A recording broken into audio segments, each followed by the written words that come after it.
Hello guys. അപ്പം ഇന്ന് ഞാനിവിടെ വന്നു കഴിഞ്ഞിട്ട് വെക്കേഷൻ കഴിഞ്ഞ് വന്നിട്ടുള്ള എൻ്റെ ഫസ്റ്റത്തെ ഡ്യൂട്ടിയാണ് ഗൈസ്. എനിക്ക് ഭയങ്കര ബുദ്ധിമുട്ടാണ് ഗൈസ്. എന്താണെന്ന് വെച്ചാൽ നമ്മൾ വീട്ടിൽ നിന്ന് പോയിട്ട് വന്നതിൻ്റെ കഴിഞ്ഞിട്ടുള്ള എൻ്റെ കണ്ണൊക്കെ കണ്ടോ ഗൈസ്, ഞാൻ എഴുതി വെച്ചേക്കാം. പക്ഷേ കരഞ്ഞിട്ട് നമുക്ക് അങ്ങനെ ഇരിക്കുന്ന ആ ഒരു കണ്ണിൻ്റെ ആ ഒരു സാധനം ഉണ്ടല്ലോ, അതാണ് എൻ്റെ കണ്ണ് ഗൈസ്. കണ്ടോ, എന്തോ ഒരു വിഷമമുള്ള പോലെ ഉണ്ട്. പക്ഷെ നമ്മളതൊന്നും പുറത്ത് കാണിക്കരുത് ഗൈസ്. അത് നമ്മളെന്തായാലും ഇവിടെ വന്നല്ലോ, അപ്പോൾ ഇനിയിപ്പം വർക്ക് ചെയ്യാം നമുക്ക്. എന്നിട്ട് നെക്സ്റ്റ് വെക്കേഷൻ വരെ നമുക്ക് വെയിറ്റ് ചെയ്യാം ഗൈസ്.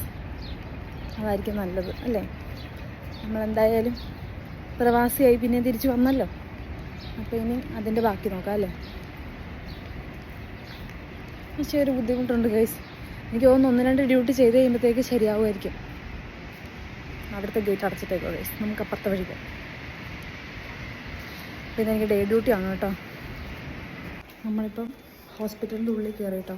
അപ്പോൾ നമുക്കിന്ന് ഡേ ഡ്യൂട്ടിയാണ്. അപ്പം ഇവിടെ ഞാൻ വന്നു കഴിഞ്ഞിട്ടുള്ള എൻ്റെ ഫസ്റ്റത്തെ ഡേ ഡ്യൂട്ടിയാണിത്. അപ്പം ഡ്യൂട്ടിയാണ് ഫസ്റ്റത്തെ.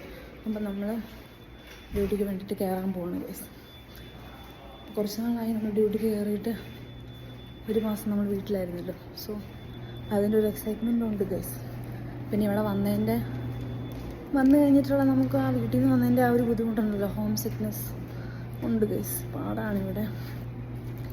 കുറച്ച് ദിവസം എടുക്കും അഡ്ജസ്റ്റായി വരാൻ വേണ്ടിയിട്ട്. നിങ്ങൾക്കും അങ്ങനെയൊക്കെ ആയിരുന്നു ഗൈസ്. എനിക്കിത് ഞാൻ വീട്ടിൽ പോയിട്ട് വെക്കേഷന് പോയിട്ട് ഫസ്റ്റത്തെ വരവാണ്. ഫസ്റ്റ് വെക്കേഷനാണ് എനിക്ക് ഇവിടെ വന്നു കഴിഞ്ഞിട്ട്. എനിക്ക് തോന്നുന്നു നാട്ടിൽ ജോലി ചെയ്തിട്ട് നമ്മൾ വെക്കേഷന് പോയിട്ട് വരുന്നതിനേക്കാളും ഹെവി ഫീലിംഗ് ആണ് ഗൈസ് ഇത്.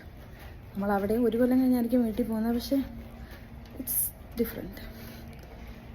ഇത് വേറെ നാടല്ലേ ഗൈസ്. അപ്പോൾ അതിൻ്റേതായിട്ടുള്ള വ്യത്യാസമുണ്ട് ഗൈസ്. അപ്പോൾ അത്രേ ഉള്ളൂ. കാണാം.